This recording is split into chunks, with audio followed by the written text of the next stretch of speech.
하늘에 계신 우리 아버지, 아버지의 이름을 거룩하게 하시며 아버지의 나라가 오게 하시며 아버지의 뜻이 하늘에서와 같이 땅에서도 이루어지게 하소서.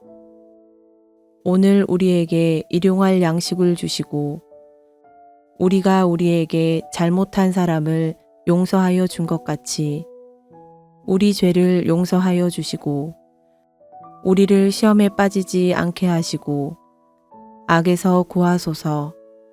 나라와 권능과 영광이 영원히 아버지의 것입니다. 아멘.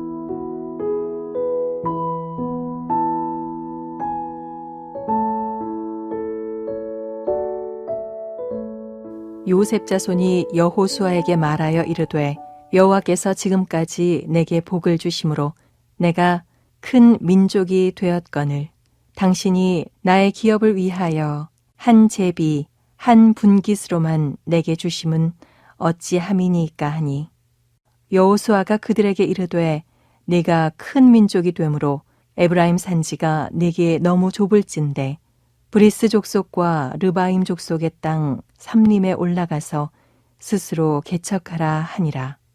요셉 자손이 이르되 그 산지는 우리에게 넉넉하지도 못하고 골짜기 땅에 거주하는 모든 가나안 족속에게는 벳산과 그 마을들에 거주하는 자이든지 이스라엘 골짜기에 거주하는 자이든지 다 철병거가 있나이다 하니 여호수아가 다시 요셉의 족속 곧 에브라임과 므낫세에게 말하여 이르되 너는 큰 민족이요 큰 권능이 있은즉 한 분깃만 가질 것이 아니라 그 산지도 네 것이 되리니 비록 삼림이라도 네가 개척하라. 그 끝까지 네 것이 되리라. 가나안 족속이 비록 철병거를 가졌고 강할지라도 내가 능히 그를 쫓아내리라 하였더라.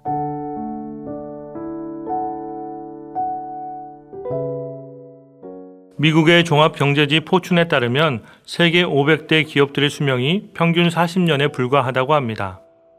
일본의 니혼 게이자이 신문에 따르면 일본 100대 기업의 평균 수명이 30년이고 한국상공회의소는 한국 기업의 평균 수명을 23년 정도로 발표하고 있습니다.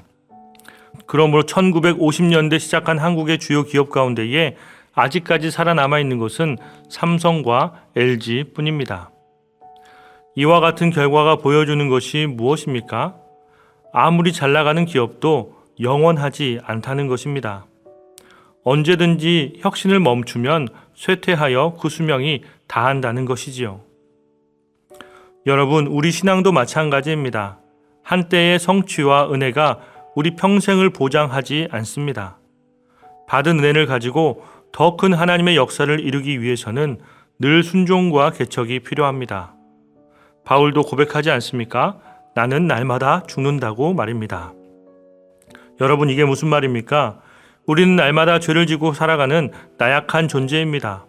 비록 우리가 하나님을 믿고 구원을 받았지만 하나님께서 원하는 모습대로 살아가기 위해서는 날마다 자신을 돌아보며 성찰하고 회개하는 이 은혜가 필요하다는 말입니다. 여러분, 이 말을 오해하지 마십시오. 우리가 받은 구원이 무의미하다는 말이 아니라 성화된 삶을 위해서 우리는 날마다 새로워져야 하는 것입니다.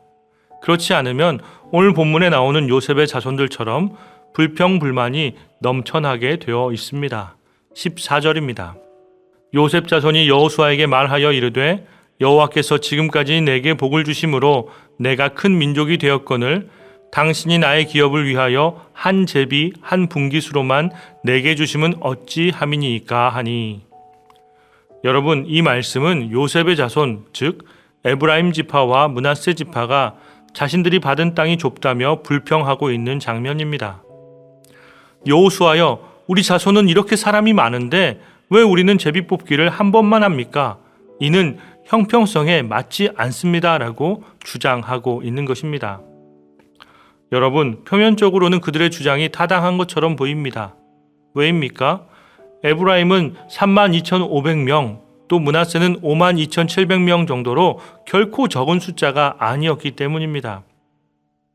하지만 그들은 이미 요단 동편과 서편에 걸쳐 가장 넓은 땅을 기업으로 받았고 에브라임 지파 역시 그 땅이 아주 비옥한 토지였습니다. 그들의 진짜 불만은 이 분깃이 적은 것이 아니라 그들 마음 가운데 있는 자만심이었습니다. 14절을 보면 내게라는 단어가 4번이나 등장하고 있는 것을 볼 수 있습니다. 이는 하나님이 베풀어 주신 것에 대해서 순종하고 감사하기보다 나의 권리를 주장하려고 하는 것이 크다는 것을 의미합니다. 나 정도 되는 사람이면 무언가 특별한 대우가 따라야 하지 않느냐는 것입니다. 여러분, 우리가 어제도 살펴보지 않았습니까? 나의 생각과 나의 뜻이 중요한 것이 아니라 선하신 하나님의 뜻에 순종하는 것이 더 중요합니다. 하나님이 나에게 이것을 주실 때에는 그만한 이유가 있는 것입니다. 또한 하나님께서는 이것을 그대로 두는 것이 아니라 우리 삶의 형편을 세밀하게 살펴주실 것입니다. 우리는 이 믿음이 필요한 것이죠. 이에 여호수아는 다음과 같이 대답을 합니다. 15절입니다. 여호수아가 그들에게 이르되 내가 큰 민족이 되므로 에브라임 산지가 내게 너무 좁을진데 브리스 족속과 르바임 족속의 땅 살림에 올라가서 스스로 개척하라 하니라. 여러분, 여호수아는 네가 큰 민족이라면 산지로 올라가서 살림을 개척하라고 이야기합니다. 물론 살림을 개척하는 것은 쉽지가 않습니다. 그리고 그곳에 있는 브리스 족속과 르바임 족속은 까다롭기로 소문난 종족들입니다. 하지만 진정 큰 민족이라면 불평하는 대신에 하나님을 믿고 스스로 나서서 개척해야 한다고 이야기하고 있는 것입니다. 결국 그들의 진짜 문제는 잘못된 권위의식에 있었고 이미 정복된 평지에 가만히 안주하고 싶어하는 영적인 나태함에 있었습니다. 아직 정복하지 않은 넓은 산지를 개척하는 그것은 내 몫이 아니라고 생각했던 것이죠. 사랑하는 여러분, 우리 신앙에도 이런 풍요 속에 빈곤이 있습니다. 우리는 하나님께로부터 많은 것을 받았다고 고백하지만 때로는 세상의 기준으로 보며 부족하다고 한탄을 합니다. 믿음으로 개척해야 될 영적인 영역은 외면한 채 지금 나에게 없다고 불평하고 게으르게 안주하려고 하는 것이죠. 여러분, 불평은 현실의 부족함에서 오는 것이 아니라 약속을 믿고 도전하지 않은 안일함에서 비롯된다라는 사실을 기억하십시오. 신실하신 하나님을 믿고 우리에게 주어진 일을 묵묵하게 감당할 수 있는 저와 여러분 되기를 간절히 소망합니다. 요셉의 자손들은 또 다른 불평으로 이어집니다. 16절입니다.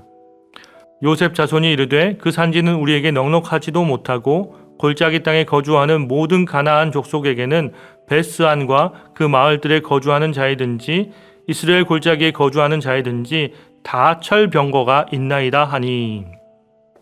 여전히 그들은 산지가 너무 좁고 부족하다고 말을 합니다. 또한 그들이 가지고 있는 철병거는 최신 무기였고 이스라엘 골짜기와 베스안은 전략적인 요충지였기 때문에 가나안 족속의 세력은 더욱더 압도적으로 보였습니다. 그런데 이것은 단순한 현실의 보고가 아니라 두려움의 발현으로 인한 그러한 보고였다라는 것이죠. 여러분, 불평은 꼬리에 꼬리를 물게 되어 있습니다. 결국 불평이 두려움이 되어서 사실에 기반을 둔 것이 아니라 감정에 기반을 둔 잘못된 판단을 내리게 만드는 것이죠. 도저히 안 될 것 같다라는 것입니다. 그럼에도 불구하고 여호수아는 그들에게 끝까지 믿음의 제안을 합니다. 18절입니다. 그 산지도 내 것이 되리니 비록 살림이라도 내가 개척하라. 그 끝까지 내 것이 되리라. 가나안 족속이 비록 철병거를 가졌고 강할지라도 내가 능히 그를 쫓아내리라 하였더라. 아멘. 여호수아는 앞선 17절에서 하나님이 주신 정체성, 그들이 큰 민족이 되었고 큰 권능을 가졌다는 것을 상기시켜 줍니다. 그리고 18절에 이르러서는 그들이 아무리 철병거를 가졌다 하더라도 능히 쫓아낼 수 있다고 이야기해 줍니다. 여러분, 이 능력이 어디에서 나옵니까? 바로 하나님께서 그들과 함께 하신다는 약속에서 나오는 것입니다. 그러므로 두려워하지 말고 하나님께 온전히 순종하라는 것입니다. 말씀을 정리합니다. 사랑하는 여러분, 요셉의 자손들은 잘못된 권위의식과 또 영적 나태함으로 하나님이 주신 것을 온전히 신뢰하지 못했습니다. 여호수아는 하나님이 주신 산지를 개척할 것을 권면하지만 그들은 가나안 족속의 강성함과 철병거를 바라보고 두려운 마음 가운데에 불평 불만을 쏟아내놓고 있습니다.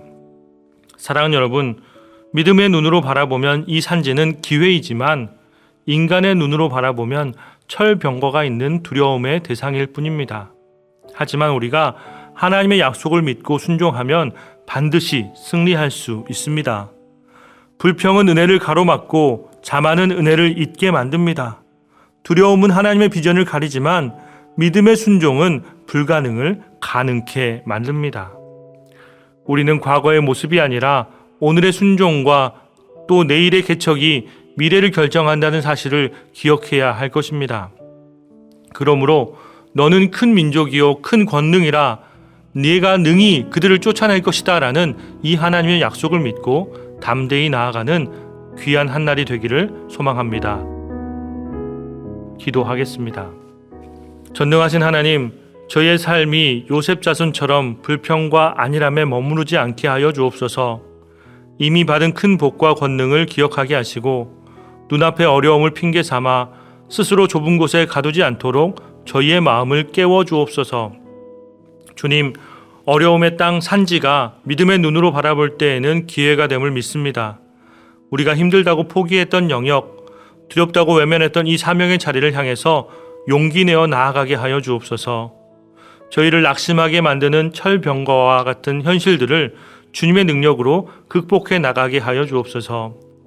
약속을 주신 하나님을 의지하여 모든 축복의 기업을 온전히 누리는 승리하는 한날이 되게 하여 주옵소서.